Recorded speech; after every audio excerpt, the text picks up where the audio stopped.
Auteur de plus de 30 films, Gérard Boyajian, un cinéaste français d'origine arménienne, a découvert l'Arménie pour la première fois en 2015. Il a découvert et est tombé amoureux de l'Arménie. Il a avoué son amour pour l'Arménie à travers la caméra, en tournant 3 films représentant l'Arménie et l'Arménien. Le film Bravo Virtuoso de Lovon Minassian est devenu une prétexte pour Gérard pour partir en Arménie. Gérard, qui a joué un rôle dans Bravo Virtuoso, est retourné en France pour faire ses propres films, Le Tchorek de Vertouche, puis La Tortue arménienne.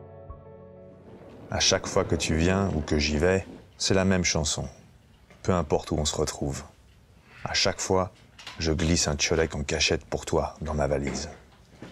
Et à chaque fois, avec ton regard reconnaissant, tu me demandes, mais comment elle fait ?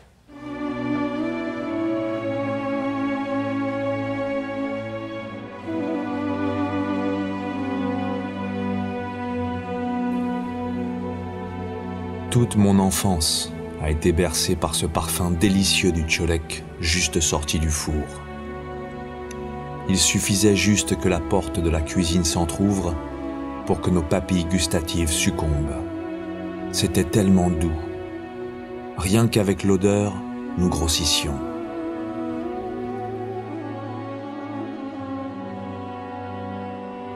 Ce que je ne comprenais pas encore à l'époque, c'est à quel point cette modeste brioche deviendrait le socle qui allait construire nos plus beaux souvenirs d'enfants.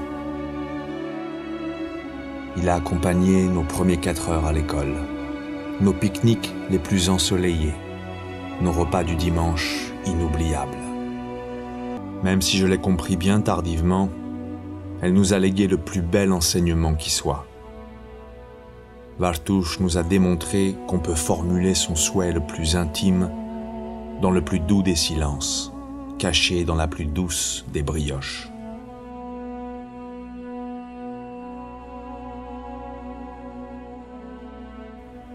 Mémé, comme nous l'appelons tous, avait compris bien avant tout le monde que tout se jouait autour de la table. Absolument tout. Les grands-mères comprennent l'intérêt général mieux que quiconque.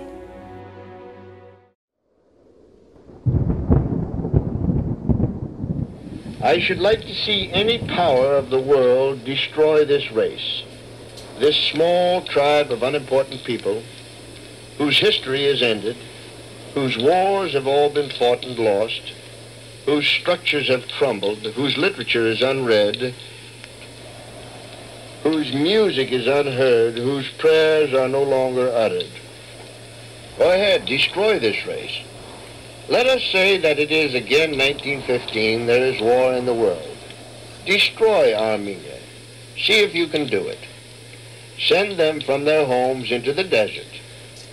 Let them have neither bread nor water. Burn their houses and their churches. See if they will not live again. See if they will not laugh again. See if the race will not live again when 2 of them meet in a beer parlor 20 years later and laugh and speak in their tongue. Go ahead. See if you can do anything about it. Go ahead. Try to destroy them.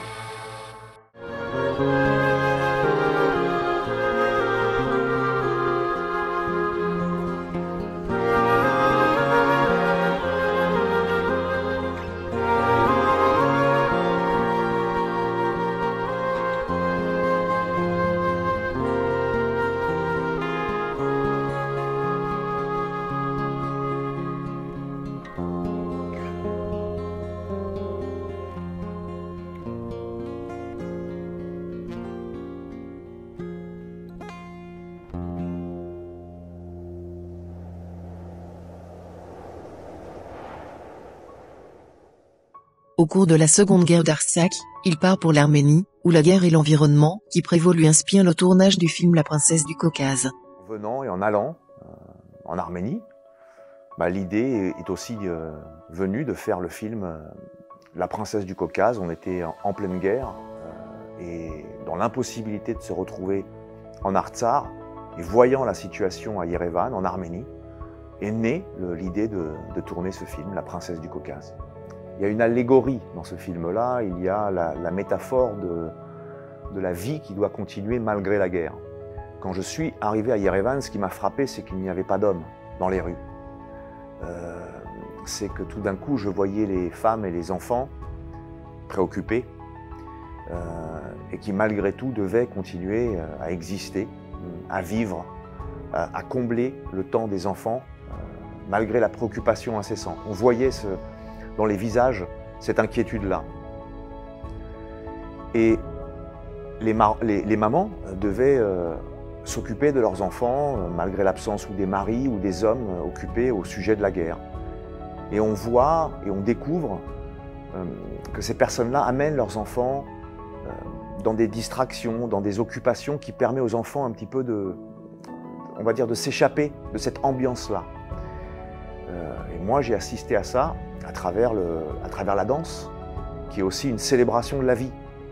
Donc je voyais ces mamans qui laissaient leurs enfants en bas âge aussi, au cours de danse, ce qui permettait aux mamans, d'une part, de se reposer un petit peu de toute cette tension, aux enfants d'évacuer peut-être certaines choses qu'on ne peut pas dire à travers les mots, et d'orchestrer ça dans le film, puisque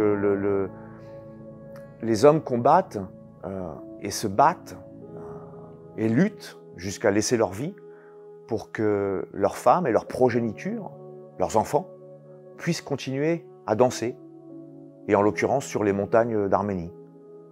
Voilà comment un petit peu la métaphore est née pour moi, et l'occasion est née surtout de faire le film en Arménie dans cette circonstance-là.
Մեզ են գլխից են զարկել, բայց նորեն հայերն ապրել են, ապրում են, կապրեն։ Հազար դարեր են զարկել, բայց նորեն հայերն ապրել են, ապրում են, կապրեն։ Il n'y a pas de dialogue dans le film, c'est les yeux qui parlent et ils expriment une douleur silencieuse indicible. Le rôle de la princesse du Caucase est joué par danseuse Asmik Galstian, âgée de 7 ans. Rappelant le tournage du film, Gérard a été impressionné par l'église en ruine, mais bien de Boudebgni, où Gérard a réalisé de nombreuses scènes du film La princesse du Caucase. Alors il y a dans le film la narration en arménien et en français de Serge Avedikian qui récite un poème de Hovhannes Shiraz. Ce poème sert à introduire et clôturer le film. Le film n'est pas, on va dire, véritablement narré en permanence, il a juste une introduction, ce qu'on appellera une lampe de rancement, et puis finalement son atterrissage à travers le même poème en arménien et en français, narré par Serge Avedikian. J'ai rencontré Asmik Galstian alors que je me promenais dans les rues d'Arménie et on m'a fait découvrir l'école de Sophie Devoyan, qui est apparemment une école très connue de danse. Et j'ai demandé à ce qu'on puisse m'ouvrir les portes de l'école. On m'a évidemment ouvert les portes de l'école et j'ai assisté à un cours. Et je cherchais une fille dans le groupe qui puisse, à travers son visage, ses yeux, me donner en une seule personne à la fois la joie, les racines arméniennes, l'inquiétude, la tradition. Il fallait trouver tout ça en un visage. Et on a vu plusieurs filles danser. Tout d'un coup, voilà, je vois Asmik qui arrive, qui est à la fois merveilleuse quand elle danse, mais aussi mélancolique dans le regard. Et on choisit tout de suite Asmik. Alors le film La princesse du Caucase est en accès libre sur Internet, que ce soit sur ma chaîne YouTube ou sur ma chaîne Vimeo. Il est accessible à tous. J'espère que les gens auront la curiosité d'aller le visiter, de le voir. Il a, à mon sens, une approche et un angle qui nous permet peut-être de sentir la guerre dans le regard des femmes et des enfants qui la vivent en retrait. C'était une approche qui me semblait, dans ce contexte-là, assez pertinente, assez douloureuse aussi. Et puis surtout, il y a quelque chose dans ce genre de film qui relève de l'indicible, ce qu'on ne peut pas dire, et qu'on peut malheureusement ou heureusement que ressentir.